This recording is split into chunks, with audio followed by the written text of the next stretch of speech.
The stars looked wrong through the bridge windows of the UNS Defiance. Captain Jake Morrison stood with his hands behind his back, watching the alien constellations that no human had ever seen before.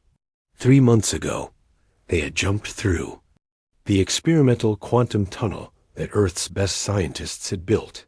3 months ago, they had left their home galaxy behind to explore what lay beyond.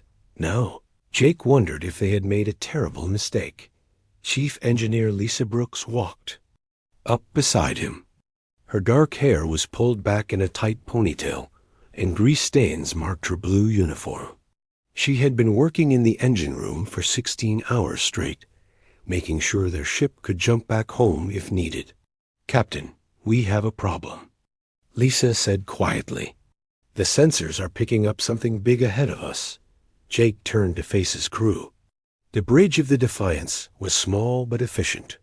Ryan Cole sat at the tactical station, his fingers dancing over the weapon controls. Amy Foster monitored communications from her station near the back. Dr. Peter Hunt stood near the medical bay entrance, ready to help if anyone got hurt. "What kind of problem?" Jake asked. Amy looked up from her station. Her young face was pale with worry. "Sir, I'm getting signals from everywhere. Hundreds of them. Maybe thousands. They're all saying the same thing." "Put it on speakers," Jake ordered. The bridge filled with voices speaking in dozens of different languages. Some sounded like music. Others were harsh and grinding. But somehow, the ship's computer was able to translate them all into English. The message was always the same: surrender now.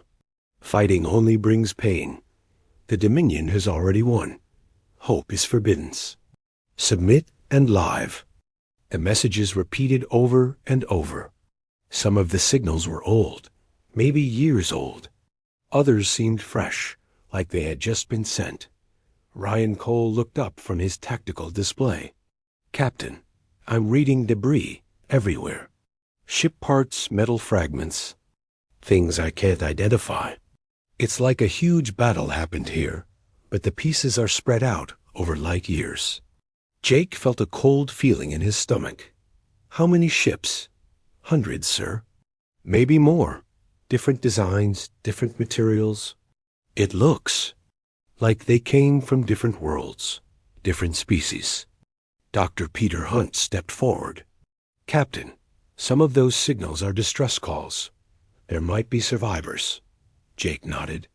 "Amy, can you respond to any of them?" Amy's fingers moved quickly over her controls.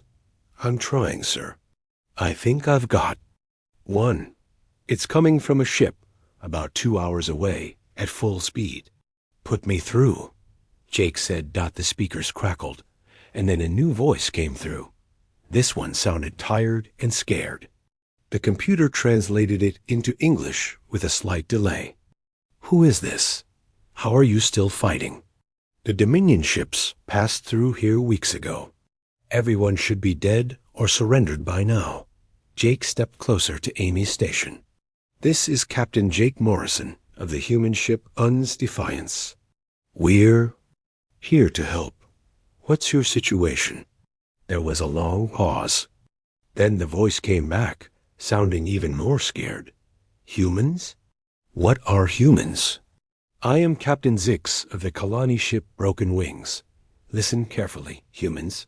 You must leave this galaxy now. Hope is a disease here. The Dominion has cured all thinking, beings of this sickness. If you still carry hope, you are in great danger." Lisa looked at Jake with confusion. "Hope is a disease?" Jake held up his hand for silence. "Captain Zix, we don't understand. What is the Dominion? Why is hope dangerous?" Another long pause. "You really don't know, do you? The Dominion rules this galaxy.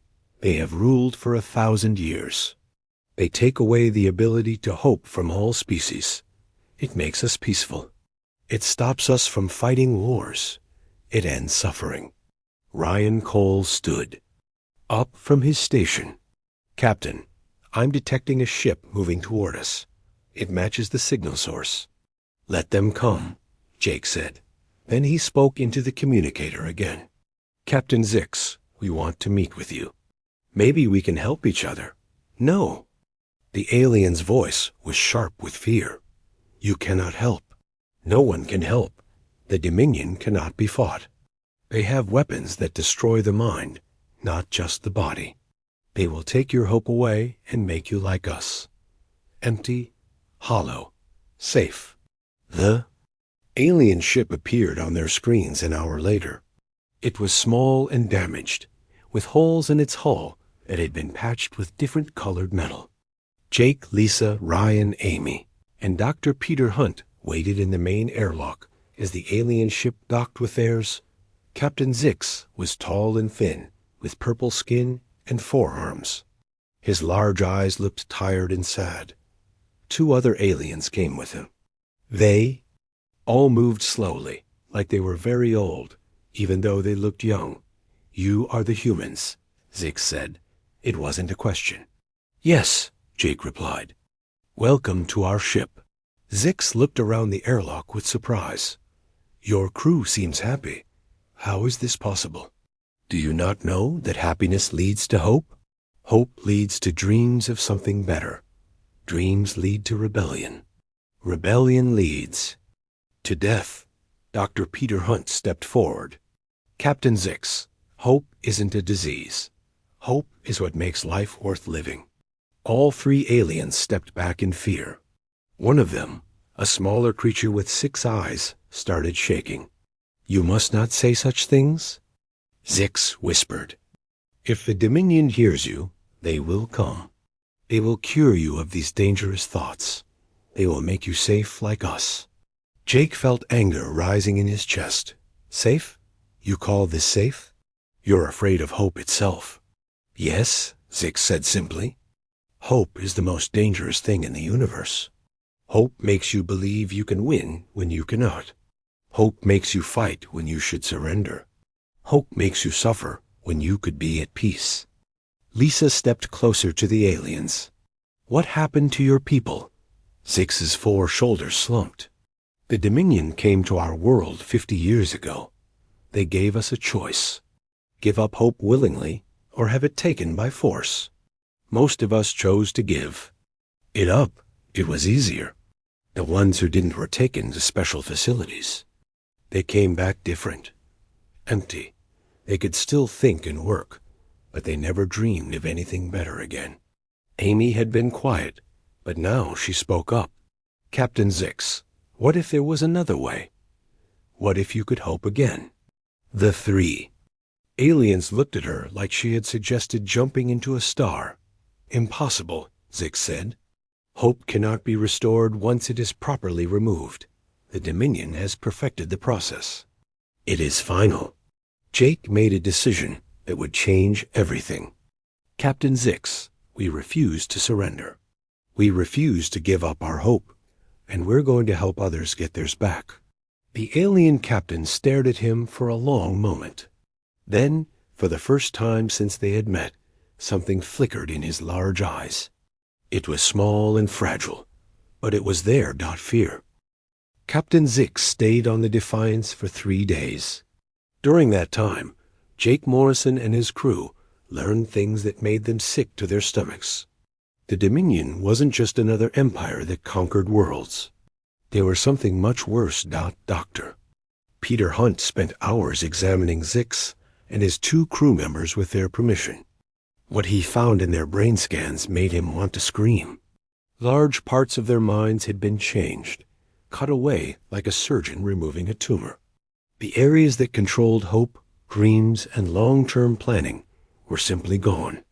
"It's not natural," Peter told Jake in the medical bay. "Someone did this to them on purpose. They can still think and feel basic emotions like fear and sadness, but they literally cannot imagine a better future. To them, tomorrow will always be exactly like today." Jake watched through the window as Zix sat in the mess hall, staring at his food without eating it. "Can it be fixed?" Peter shook his head. "I don't know. Maybe.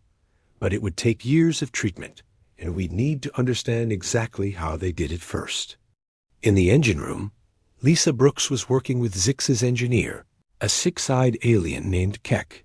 The alien was smart and knew his ship well, but whenever Lisa suggested improvements or new ideas, Keck would just stare at her like she was speaking nonsense. "I don't understand," Keck said for the 20th time. "Why would we want to make the engines faster? Fast engines use more fuel. More fuel costs more money. More money means more work. It's better to just accept what we have." Lisa wanted to grab him and shake him, because faster engines mean we could explore new places, find new worlds, discover new things. But why would we want to discover new things? Keck asked, genuinely confused. New things might be dangerous. It's safer to stay with what we know. At the tactical station, Ryan Cole was reviewing data about Dominion forces. What he saw didn't make sense at first. The Dominion had ships and weapons, but they weren't particularly advanced. Their technology was good, but not amazing. By all rights, a determined enemy should be able to fight them. But then Ryan understood the horrible truth. No one fought back anymore. The Dominion didn't need the best weapons because their enemies would surrender at the first shot. They had trained entire galaxies to give up before the battle even started. Amy Foster was monitoring communications across the galaxy. The signals she intercepted painted a picture of a universe that had forgotten how to resist. Planets would detect Dominion ships approaching and immediately broadcast surrender messages. No one even tried to run or hide anymore. But something new was happening. Word about the human ship was spreading through underground networks that Amy didn't even know existed. Hidden groups of aliens were talking about the humans who had refused to surrender. Some of them were using words that hadn't been spoken in decades. "Captain," Amy called out during the night shift, "I'm picking up something strange. There are encrypted messages being passed between different worlds. They're talking about us." Jake came to her station. "What are they saying?" Amy looked confused as she read the translations. "They're using words like resistance and rebellion. But sir, they're talking about these things like they're new concepts they just learned." That night, Jake couldn't sleep. He walked through the ship, checking on his crew. In the observation lounge, he found Zix standing at the large window, looking out at the stars. "Captain Morrison," Zix said without turning around, "I have been thinking about what you said, about helping others get their hope back." And Zix was quiet for a long time. "There is something I did not tell you. There are others like me, aliens who were away from their worlds when the Dominion came. Some of us still have fragments of what we used to be. We hide in the outer systems, pretending to be properly cured." Jake felt his heart speed up. How many others? Not many. Maybe a few thousand across the galaxy. We have learned to suppress our emotions so the Dominion cannot detect us. But sometimes, in secret, we remember what it felt like to hope. Where are they? Zix finally turned to face him. For the first time since they had met, Jake saw something in the alien's eyes that wasn't fear or emptiness. It was small and carefully hidden, but it was there, Dot. It was anger. "There is a place," Zix said slowly. "An asteroid field in the Torn. World system. Some of us meet there sometimes. But Captain Morrison, you must understand. Even these few survivors are not like you. We are broken. We can feel the edges of hope, but we cannot fully embrace it. The conditioning runs too deep." The next morning brought trouble. Amy detected a large fleet of ships approaching their position. These weren't the damaged vessels of refugees. These ships were sleek, black, and moved with purpose. "Dominion Patrol Fleet," Zix said when he saw them on the screen. His face went white with terror. "They must have detected our communications. Captain Morrison, you must run. Take your ship and leave this galaxy now." Ryan Cole studied the approaching ships at his tactical station. 37 vessels, various sizes. Their weapons are powered up, but they're not in attack formation. They're surrounding us. A new voice came over the communication system. This one was cold and emotionless, like a machine trying to sound human. Human vessel, this is Commander Voss of the Dominion Enforcement Fleet. You will prepare to be boarded. Your crew will submit to mandatory emotional sterilization. Resistance will result in immediate termination. Jake stepped forward. This is Captain Morrison. We decline your offer. There was a pause. Then Commander Voss spoke again, and this time there was something like surprise in his voice. You decline? That is not possible. All thinking beings accept sterilization once they understand the benefits. You must be confused. Hope is a mental illness. We are here to cure you. We don't want to be cured, Jake said firmly. That is the illness talking, Voss replied. Hope makes you believe you can win when you cannot. You have 37 ships surrounding you. You have one ship. Mathematics proves that resistance is impossible. Ryan Cole looked up from his station. Captain, their lead ship is powering up some kind of weapon. I've never seen anything like it. Dr. Peter Hunt ran onto the bridge. Captain, something's happening to our alien guests. Zix is convulsing, and the others are screaming. Jake rushed to the medical bay with Peter. Zix was on the floor, his forearms wrapped around his head. His 2 crew members were against the wall, making sounds like wounded animals. The signal, Zix gasped between spasms. They're broadcasting a suppression signal. It's designed to activate the conditioning in anyone who has been processed. It makes the symptoms worse if you try. To resist, what symptoms? Peter asked, scanning Zix with his medical equipment. Pain, Zix whispered. Terrible pain whenever you try to feel hope or anger or any emotion they consider dangerous. Most beings exposed to this signal become completely compliant within minutes. Jake felt cold understanding wash over him. This was how the Dominion maintained control. They didn't just remove hope once. They made sure it could never come back. But as he looked at his human crew, Jake realized something important. Amy was still working at her station, trying to break through the Dominion's jamming. Ryan was preparing weapons for a fight they probably couldn't win. Lisa was in engineering, pushing the engines to maximum power in case they needed to run. Peter was treating the aliens, refusing to give up on them even though they were strangers. The suppression signal wasn't affecting humans at all. Commander Voss, Jake said into the communicator, your weapon doesn't work on us. Another pause. Then Voss spoke, and for the first time, his voice showed real emotion. It was confusion mixed with something that might have been fear. Impossible. The suppression signal works on all known species. You must be malfunctioning. Jake smiled grimly. We're not malfunctioning, Commander. We're just human. That was when the shooting started. The Un's defiance shook as Dominion weapons hit their shields. Jake Morrison gripped his captain's chair as sparks flew from damaged control panels. The bridge lights flickered, and he could hear Lisa Brooks shouting orders to her engineering team through the ship's internal communications. Shields down to 60%, Ryan Cole reported from his tactical station. Captain, their weapons are designed to overload our systems slowly. They're not trying to destroy us quickly. They want us alive. Return fire, Jake ordered. All ready. Sir, but there are too many of them. Through the chaos of battle, Amy Foster's voice cut through the noise. Captain, I'm getting signals from all over the galaxy. The underground networks are going crazy. Word is spreading that humans are actually fighting the Dominion. Jake watched on the main screen as 3 more Dominion ships moved to surround them. Commander Voss had been right about the mathematics. 37 ships against 1 was impossible odds.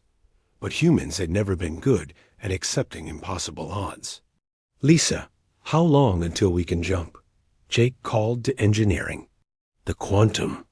Tunnel drive needs 15 more minutes to charge. Lisa's voice came back through the speakers. But Captain, I don't think we should run. Jake was surprised. Why not?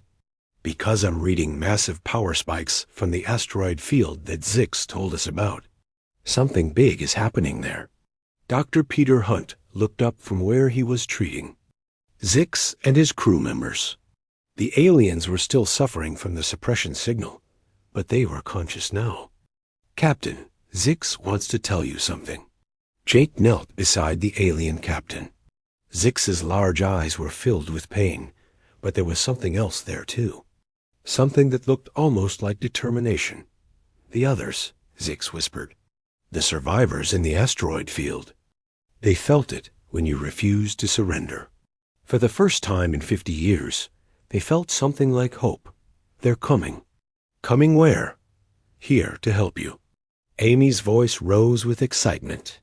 Captain, I'm detecting ships emerging from hyperspace. Lots of them. They're not Dominion vessels. On the main screen, Jake watched as dozens of ships appeared around them. They were old and damaged like Zix's ship, patched together with whatever materials their crews could find. But they were moving with purpose, and their weapons were charging. This is incredible, Amy said, monitoring the communications. They're actually coordinating an attack. I'm hearing tactical discussions on frequencies that haven't been used in decades. The first alien ship to join the battle was a massive cargo hauler that had been converted into a warship. Its captain was a being called Kari, one of the Zilani. Race. Her people had been among the last to fall to the Dominion, only 5 years ago. Human ship. Kari's voice came over the communications. This is the Zilani vessel Last Stand. We have not fought in battle for 5 years. We may not remember how to do this correctly, but we remember that we want to try. More ships arrived every minute. Jake watched in amazement as nearly 100 vessels took positions around the Defiance. They were all different designs from different worlds, but they were all aiming their weapons at the Dominion fleet. Commander Voss's voice came over the open channel, and now he sounded genuinely confused. This is impossible. These ships belong to processed species. They cannot engage in organized resistance. They are cured. Kari answered him. We were never cured, Dominion Commander. We were broken, but broken things can sometimes be fixed. The battle that followed was unlike anything in galactic history. For the first time in 1,000 years, a group of alien ships fought back against the Dominion with real determination. They made mistakes because they were out of practice. They lost ships because their equipment was old. But they kept fighting. Jake found himself commanding not just his own ship, but helping to coordinate the entire rebel fleet. It was chaotic because none of the alien captains were used to working together, but somehow it worked. Ryan, target their command ship, Jake ordered. If we can disable Voss, the others might retreat. Already on it, Captain. But as the battle raged, Jake realized they had a bigger problem. More Dominion ships were arriving. Commander Voss had called for reinforcements, and they were coming in large numbers. Captain, Amy said urgently, I'm picking up a massive fleet approaching from the galactic core.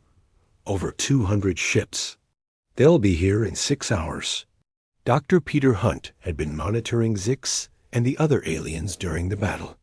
Now he came to Jake with disturbing news. Captain, something's happening to our alien allies. The longer they fight, the more the suppression conditioning tries to reassert itself. Some of them are starting to show signs of psychological breakdown. Jake could see it on the communications. Some of the alien ship captains were beginning to sound confused and frightened. The mental conditioning that the Dominion had put in. Their minds was fighting against their newfound determination. We need to end this battle quickly, Jake said, before they lose the will to fight. That was when Lisa Brooks called from engineering with an idea that was either brilliant or completely insane. "Captain, I've been studying the Dominion ships. Their weapons and defenses are designed to fight enemies who give up quickly. But what if we did something they've never seen before?" "What do you mean?" "What if we rammed them?" Jake stared at the engineering display Lisa had sent to his screen. She was right. The Dominion ships had powerful shields and weapons, but their hulls were relatively weak. They had never needed to build ships that could survive ramming attacks, because no one had been crazy enough to try ramming them for 1,000 years. "Lisa, that's suicide." "Not if we do it right," Lisa insisted. "We evacuate most of the crew to the alien ships, leave just enough people to pilot the Defiance, and ram their command vessel at full speed. Without Voss to coordinate them, Lee. Rest of his fleet will be confused." Jake looked around his bridge. Amy was still monitoring communications, her young face set with determination. Ryan was coordinating weapons fire with the alien ships, never giving up despite the impossible odds. Dr. Peter Hunt was treating wounded aliens who had never expected to fight again, but were doing it anyway. These people trusted him to make the right decision. "All hands, this is the captain," Jake announced over the ship's internal communications. "We're going to try something that's never been done before. We're going to show the Dominion what humans do when we're backed into a corner." But before Jake could explain his plan, something unexpected happened. Zix, who had been recovering in the medical bay, appeared on the bridge. The alien captain was walking slowly, but his forearms were steady and his large eyes were clear. "Captain Morrison," Zix said, "before you sacrifice your ship, you should know something. During the battle, while my people were fighting, I felt something I had not felt in 50 years. "What?" Zix looked directly at Jake, and this time there was no fear in his eyes at all. "Hope," Zix said simply. "I felt hope. And if an old, broken alien like me can remember how to hope, then maybe others can too. Maybe we don't need to just fight this one battle. Maybe we can fight for something bigger." Jake realized that Zix was right. This wasn't just about surviving one battle anymore. This was about something that could spread across the entire galaxy. Was about teaching people to hope again. "Change of plans," Jake announced. "We're not ramming anybody. We're going to do something even crazier. We're going to start a revolution." 6 months after the first battle, Jake Morrison stood in the command center of what used to be a mining station in the Torn World's asteroid field. The place had been abandoned for decades, but now it buzzed with activity as the headquarters of the Galactic Resistance. Jake never wanted to be a leader of anything bigger than his ship, but the galaxy had other ideas. Every day, more alien ships arrived carrying refugees who had heard rumors about the humans who taught people to hope again. The resistance had grown from 100 ships to over 3,000. But growth came with terrible costs. "Captain, we have a problem," Amy Foster said as she entered the command center. She wasn't the young communications officer anymore. 6 months of war had made her harder, more serious. She now coordinated intelligence from dozens of worlds across the galaxy. "What kind of problem?" Jake asked, though he already knew it would be bad news. These days, it was always bad news. The Dominion hit the Kella system yesterday. Complete sterilization. 40 billion people are dead. Jake felt the familiar cold anger settle in his stomach. "Because they helped us?" "Because they asked questions," Amy said quietly. The local Dominion governor reported that the population was showing signs of hope infection. They killed everyone just to be safe. This was how the Dominion had responded to the rebellion. Instead of just removing hope from resistant populations, they had begun destroying entire worlds that showed any signs of independent thinking. The purification fleets were spreading across the galaxy like a plague, turning living worlds into empty rocks. Lisa Brooks entered the command center, her engineering uniform stained with grease and exhaustion. She had been working for days trying to upgrade the weapons on their captured Dominion ships. "Jake, "We need to talk," Lisa said. She only called him by his first name when the news was really bad. They walked to a quiet corner of the command center. Lisa pulled up a holographic display showing the current state of the galaxy. "We're losing," Lisa said simply. "For every world that joins us, the Dominion destroys 2 others as examples. Our fleet is growing, but their purification fleets are growing faster." Jake studied the display. Red markers showed destroyed worlds. Yellow markers showed worlds under Dominion control. Green markers showed worlds that had joined the resistance or were secretly helping them.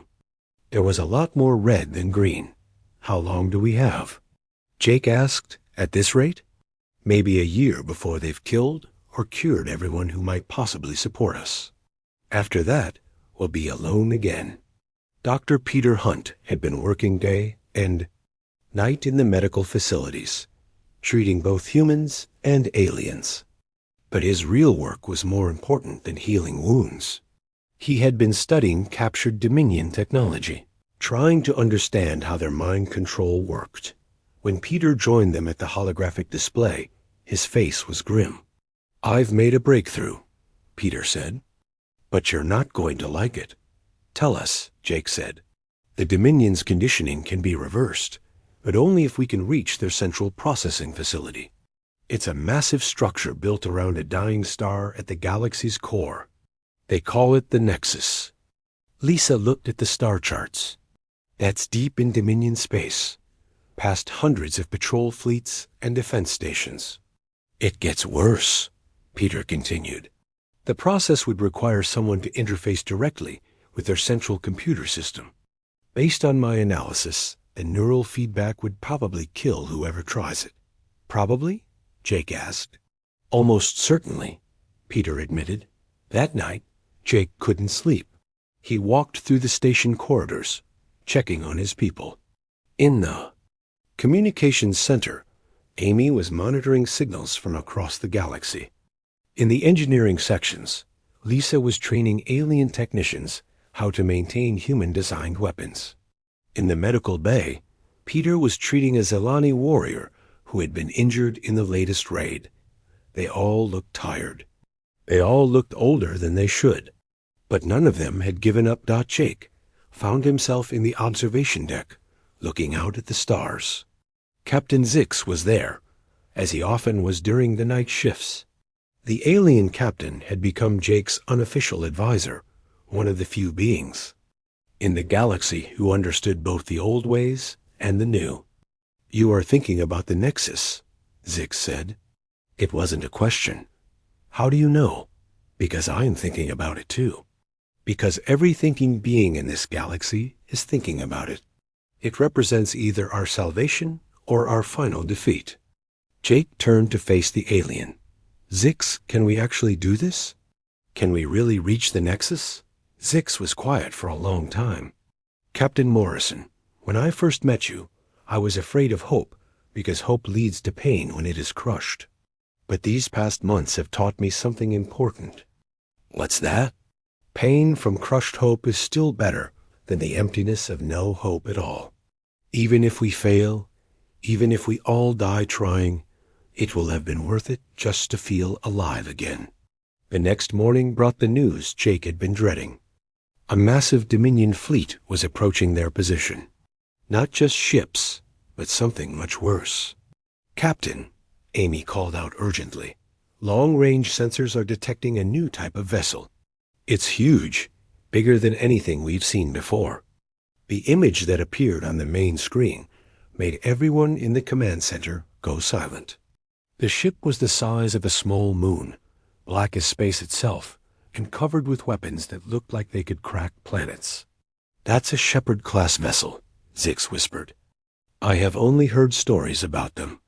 They are commanded by the Shepard's heralds, beings who speak directly for the Dominion leadership." "What do they want?" Jake asked. His answer came as a transmission broadcast on all frequencies across the galaxy.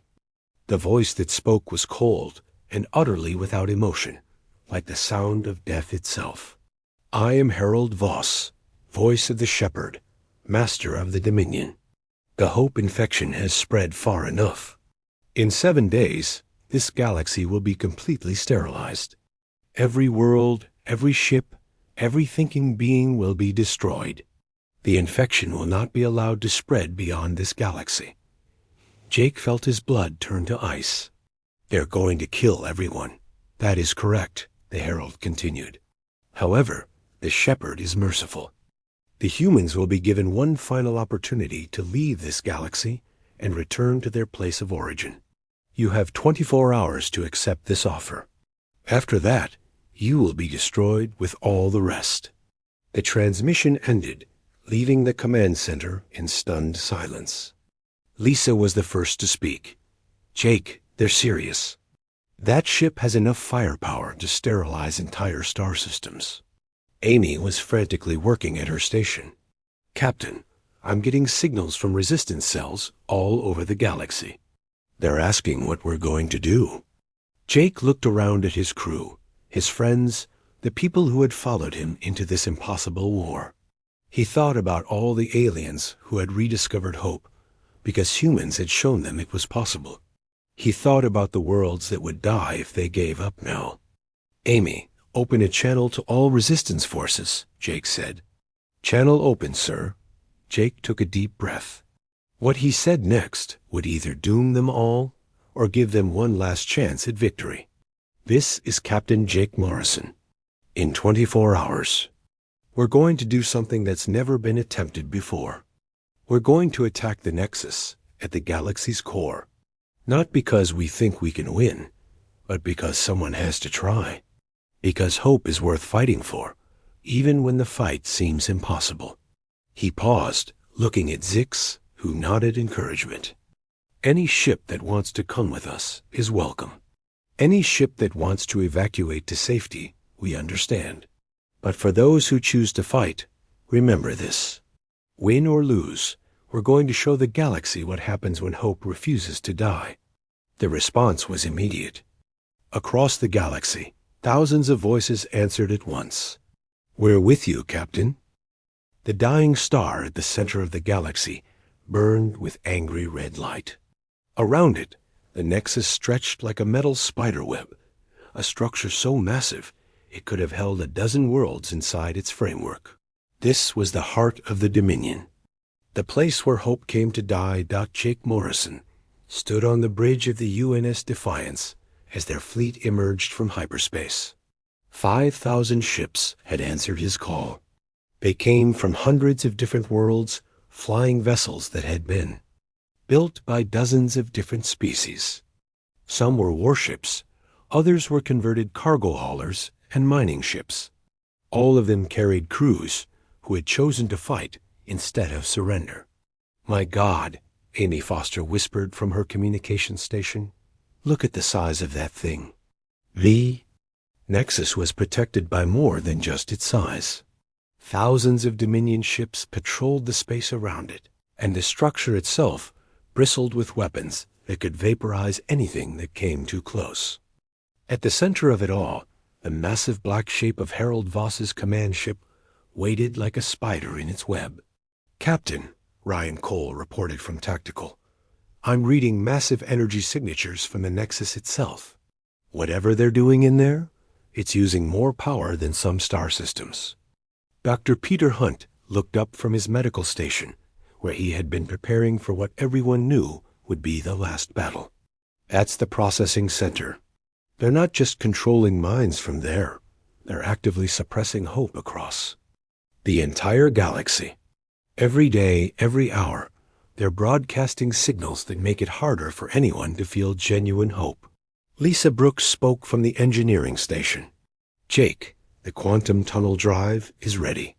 If we can get close enough to the Nexus, I can overload our reactor and create a big enough explosion to damage their central systems. No, Jake said firmly. We're not sacrificing the ship unless there's no other choice. Peter, are you sure about the interface procedure? Peter nodded grimly. If someone can get to the central processing core and link directly with their computer system, we can reverse the conditioning process galaxy-wide. But Jake, the neural feedback will be massive. Whoever does it won't survive. Then I'll do it, Jake said. No, you won't, Lisa interrupted. You're needed to command the fleet. I'll do it. Neither of you will do it, Dr. Peter Hunt said quietly. I will. Everyone on the bridge turned to look at him. Peter had been with them since the beginning, the quiet doctor who patched up their wounds and never complained about the impossible situations they found themselves in. Peter, you don't have to, Jake said. Yes, I do, Peter replied. I'm the only one who understands the Dominion's technology well enough to interface with it properly. Besides, I became a doctor to save lives. This is just saving lives on a larger scale. Before anyone could argue further, Harold Voss's voice echoed across all communication channels. Human fleet, you have chosen death over wisdom. So be it. All ships, begin the final cleansing. The battle that followed was the largest in galactic history. 5,000 resistance ships against 10,000 Dominion vessels, all fighting in the gravity well of a dying star. The space around the Nexus lit up with weapons fire as ships on both sides exploded into brilliant flowers of light. Jake found himself commanding not just his own ship, but coordinating the entire rebel fleet. It was chaos, but it was organized. Chaos. The alien captains had learned to work together over the months of fighting, and now they moved like parts of a single massive machine. Amy, tell the Zelani squadron to focus on the outer defense platforms, Jake ordered. Ryan, target their command ships. Lisa, give me everything the engines have. The Defiance pushed through the battle, weaving between explosions and laser beams. Their goal wasn't to win the space battle. Their goal was to get close enough to the Nexus for a boarding party to reach the central core. Captain Zix commanded a squadron of converted cargo ships that had been turned into troop transports. His job was to get Jake, Peter, and a small team of volunteers inside the Nexus structure itself. Captain Morrison, Zix's voice came over the communications. We have reached the docking ports. The way is clear, but not for long. Jake led the boarding party through the Nexus corridors. The inside of the structure was like a nightmare made of metal and crystal. Strange lights pulsed along the walls, and the air hummed with energy that made their teeth ache. Somewhere in this maze was the central processing core. They met resistance from Dominion security forces, but these weren't the broken, hopeless beings they had fought before. These were different, cold and efficient, like machines wearing organic shapes. They're not fully alive anymore, Peter said, as they fought their way deeper into the structure. The Dominion has been experimenting on their own people, turning them into something between organic and machine. The central core was a vast chamber filled with crystalline computers and strange organic components that pulsed like living tissue. At the center of it all was a chair surrounded by neural interface cables. That's it, Peter said. That's where I need to connect. But as they approached the chair, a figure stepped out of the shadows. It was Harold Voss, but not as they had seen him before. Half of his body was mechanical now, and his eyes glowed with the same cold light as the computers around them. You cannot stop what has already begun, Voss said in a voice like grinding metal. The shepherd has existed for 1,000 years. The shepherd will exist for 1,000 more. Hope is a disease, and diseases must be cured. Jake stepped forward. The shepherd is wrong. Hope isn't a disease. Hope is what makes life worth living. Life without hope is peaceful, Voss replied. Life without hope is safe. Life without hope is perfect. Life without hope isn't life at all, Peter said, moving toward the interface chair. It's just existence. Voss moved to stop him, but Jake and Ryan fought to hold the Herald back. Behind them, Amy was working frantically to access the Nexus computer systems. Peter, hurry, she called out. I can't hold their security programs off much longer. Peter reached the chair and began connecting the neural interface cables to his head. As soon as the first connection was made, he screamed. The feedback from the Dominion systems hit his mind like a physical blow, but Peter didn't stop. One by one, he connected more cables, linking his consciousness directly to the machine that had suppressed hope across an entire galaxy. "I can see it," Peter gasped. "I can see what they've done. The suppression network extends to every world, every ship, every mind. But Jake, I can reverse it. I can send out a signal that will undo all their conditioning." "Do it," Jake said, still fighting to hold back Voss and his mechanical soldiers.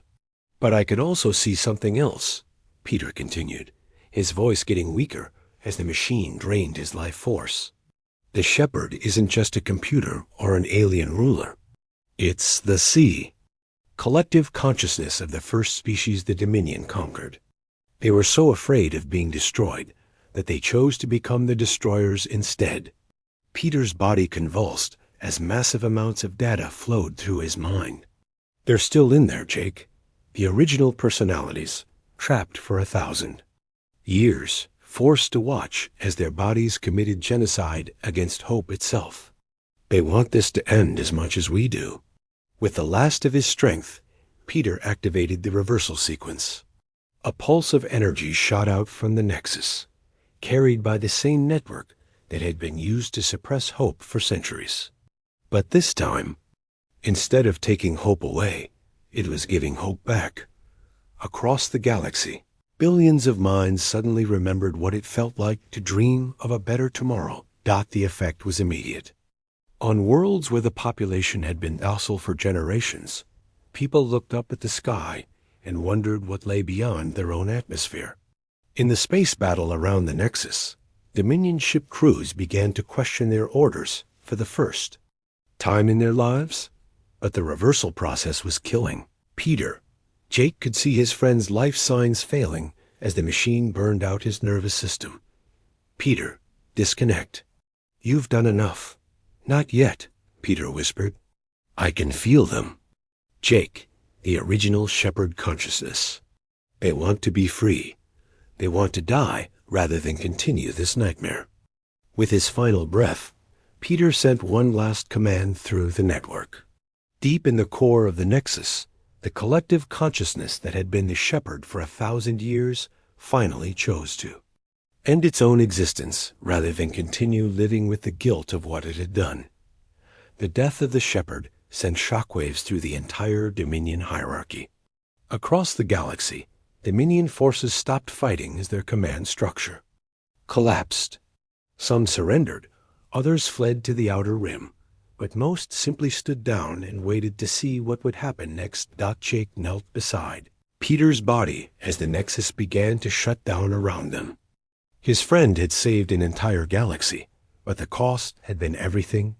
"Captain," Amy said softly, "we need to evacuate. The structure is collapsing." As they carried Peter's body back to their ship, Jake could hear something he had never heard before. Through the ship's communications, he could hear the voices of billions of beings across the galaxy. They were laughing, crying, singing, and asking questions. They were feeling hope for the first time in generations, and they didn't know what to do with it. 6 months later, Jake stood on the observation deck of a space station, orbiting a world that was rebuilding itself. The galaxy was still healing from 1,000 years of upraise.